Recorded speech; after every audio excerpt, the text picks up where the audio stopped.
সততা এমন একটা জিনিস যা আপনি কখনো সস্তা লোকের কাছ থেকে আশা করতে পারেন না।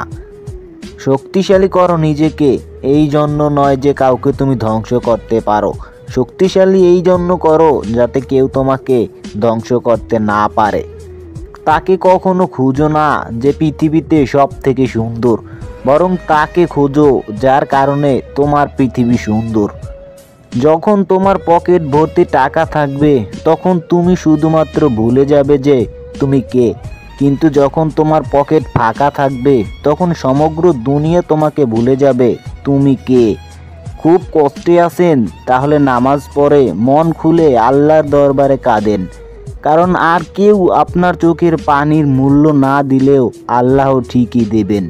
প্রত্যেককে বিশ্বাস করা বিপজ্জনক, কিন্তু কাউকে বিশ্বাস না করা আরও বেশি বিপজ্জনক।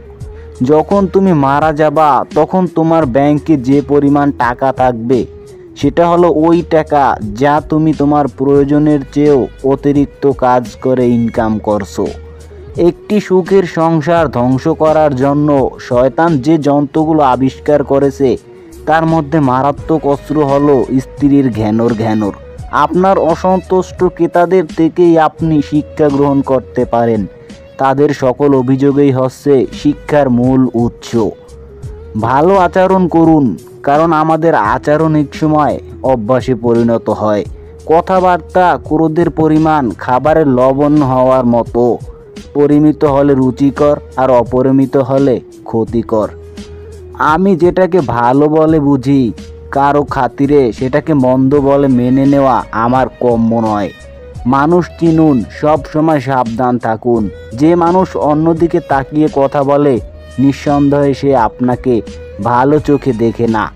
যে মানুষ কথার চেয়ে চোখের পানি বেশি ঝরে, নিশ্চিত মনে মনে রাখবেন অন্য কোথাও সে ভাবছে।